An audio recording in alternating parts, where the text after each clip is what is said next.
பெற்ற தாயும் பிறந்த பொன்னாடும் மற்றவாயினும் அதுபோல் கண்கட்ட சமூகம்தான் பாரம்பரியத்தையும் பண்பாட்டையும் கட்டி காக்கும். 10 பாட்டு 8 தொகை 11 கீழ்களுக்கு உள்ளன. சைவ வைணவ இலக்கியங்கள் என்ன? பாரம்பரியத்தை பற்றி பேசுவதில்லை. பெற்ற தாயும் பிறந்த பொன்னாடும் மற்றவாயினும் என்னை சேர்ந்தனவே என இன்று புறப்படும் என் தாய்க்கும் இந்த தமிழ் நாட்டிற்கும் என் முதல் வணக்கத்தை தெரிவித்துக் கொள்கிறேன். தமிழன் என்ற இனம் உண்டு, தனியே அவருக்கு ஒரு குணம் உண்டு என்று தமிழரை தனியாக அடையாளப்படுத்தினார். வட்டம் ஒன்றில்தான் செடி கொடிகள் துளியிடும். அதுபோல் கண்கட்ட சமூகம்தான் பாரம்பரியத்தையும் பண்பாட்டையும் கட்டி காக்கும்.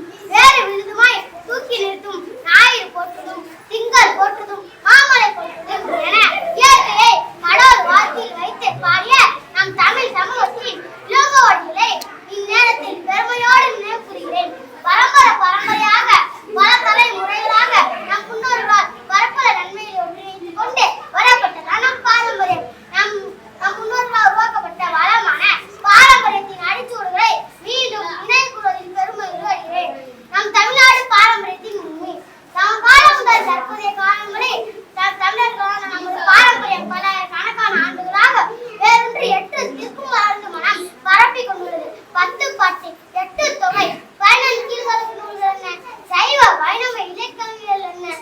திருக்குறள் முதல் இன்றைய வீரயோ நாயகன் வேட்பாரி வரை அனைத்து நம் பாரம்பரியத்தை உலகெங்கும் பரவி கொண்டுள்ளன.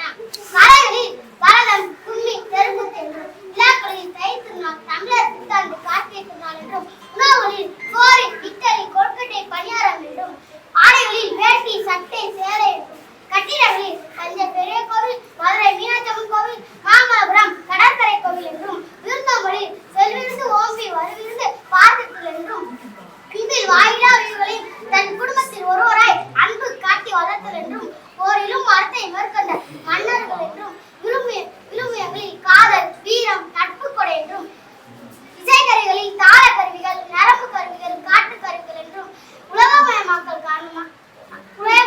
காரணமாக நமது பாரம்பரியமும் பண்பாடும் பல்வேறு சவால்களை எதிர்கொண்டுள்ளன. நம் இளைஞர்கள் மத்தியில் நமது கூறுகளை காக்க வேண்டிய ஆர்வமும் குறைந்து வருகிறது. கலை திருவிழாவில் நானும் பங்களிப்பு தரும் எண்ணத்தில் பெருமகிழ்ச்சி.